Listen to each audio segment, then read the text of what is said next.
In this recording, we're going to learn how to use some of those trig identities you just learned about to simplify trig expressions. We're going to take complicated expressions, make them a lot simpler. Basically turn them into a number, like a 1 or a 0, or possibly another trig expression like a cosine or a cosecant squared theta. Let's take some notes. I'm going to give you some tools that will help you when you're simplifying trig expressions. So first off, you got to know your trig identities, and so far we know 7 of them. You just learned that in the last video. We got 2 quotient ones, we got 2 reciprocals, and you have 3 Pythagorean identities plus 2 alternate forms. Okay, those tools are at your disposal. You should have those out while you're working on these so you know what to look for. Secondly, we should know what to do to add fractions. We need to get a common denominator to add fractions. For example, if I'm trying to put together 1 over cosine plus sine theta over 1, I need a common denominator. I need both denominators to be cosine theta, so I'm going to multiply the numerator and denominator of the right fraction by cosine theta. That allows the denominator of the overall fraction to be cosine theta, and then I can just add the numerators. 1 plus this expression sine theta cosine theta. That's what's in green. Finally, if you want to simplify a complex fraction, you would know that we multiply by the LCD of all those little denominators. And we've done that often in this year, but it's going to come up, be really critical in these trig expression simplifications. Next, I'd like to give you some tips based on my experience doing this. I think this will help you. I got 2 tips for you. First one, if you have a squared term, like say cotangent squared theta, you should think about using a Pythagorean identity. I'll give you some examples of this, but just to write this in your notes. Okay? In other words, if you see a square, look to your Pythagorean identities. Make that your first inclination. It also sometimes helps to use an alternate version of an identity. For example, that main Pythagorean identity, sine squared theta plus cosine squared theta equals 1, we can rewrite that, as we pointed out in the last video, by subtracting cosine squared theta from both sides, so you have something that's just sine squared theta all by itself. The second tip is equally as important. If you don't have a squared term, try to rewrite all the expressions in terms of sine and cosine.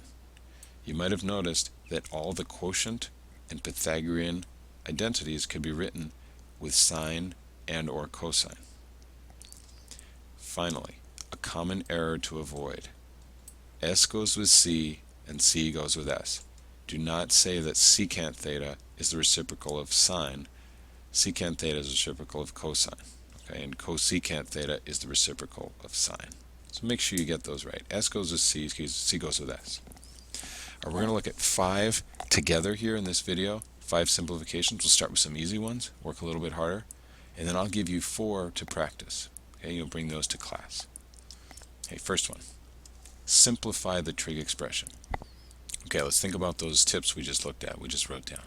It said if you have a squared expression, you should use a Pythagorean identity potentially. We do not. So our second tip was, well, if there's no squared expression, try to use a substitution in terms of sine and cosine. So let's do exactly that. We know that cosecant theta is 1 over sine, and tangent theta is sine theta over cosine theta. You might notice that sometimes when I'm speaking this stuff, I don't say the theta. That's okay, but you have to write the theta, because the function by itself doesn't make any sense without the angle. It's like a square root with nothing underneath. A function needs an argument.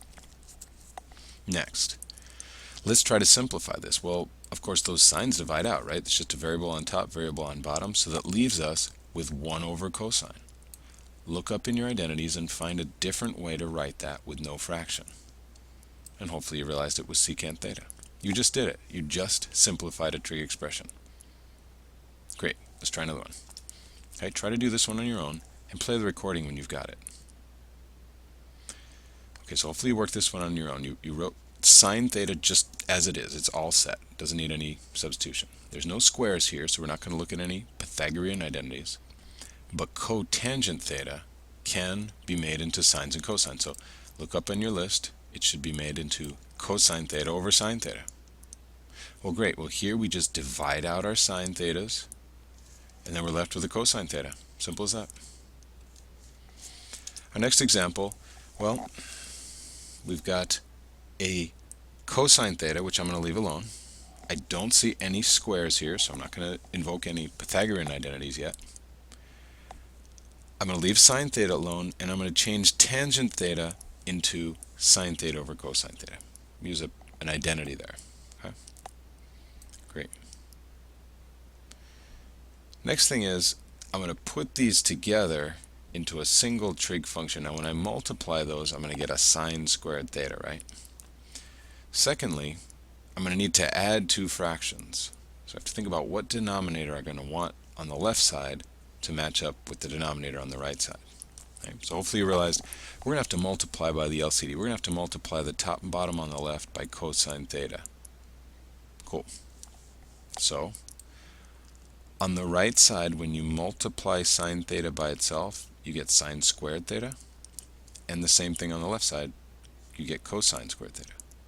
Now we're in a position to add these two fractions. They have the same denominator, so we add their numerators. And it looks like this. Now you might say, well, that looks so complicated. That did not get any simpler. And you're right. So let's make it simpler. This numerator can be written by a single line. It looks so complicated, but look back in your identities. We said if there's any square in it, you want to look at a Pythagorean identity. And isn't that the first Pythagorean identity? It's just reversed. So that can be written just as a 1. And then 1 over cosine is just secant. That's about as tough as they get. Number 4. This one has a fraction already, so we know we're probably going to be getting a complex fraction. So why don't you substitute what you know for each one of those 3 trig expressions, and then play the recording. Hopefully you made substitutions. You put a cosine over sine for cotangent, you put 1 over cosine for secant, and then 1 over sine for... Now, we clearly have a complex fraction here, and we might be tempted to go in and multiply everything by the LCD, but let's look carefully before we do. Can you simplify this numerator? Well, sure. We can divide out those cosines. So let's just divide the cosines, and on the top you have 1 over sine theta. At the bottom you have the same exact thing. Well, that's just a 1, right? You can leave this intermediate step if you like, make them both into cosecants, or not. Either way, you got a 1. Alright, our last example does have a squared term, so you should look over your list of Pythagorean identities, and you should try to find one that has a squared term in it and cosecant. Hopefully we found the one that says cosecant squared theta is equal to 1 plus cotangent squared theta. So what I've got underlined here in red, you can replace what's in red. We're going to distribute the negative sign, the negative 1, to both terms in parentheses. And I've just got 1 minus 1, you guys all know what that is, minus cotangent squared theta. So the 1 minus 1 just is 0, and our final simplified form is 1 minus cotangent squared theta. You've had a little bit of exposure to this. Here's your opportunity to practice. So I'd like you to write down these 4 examples, try to figure them out, simplify them, bring your answers to class. Thanks for watching.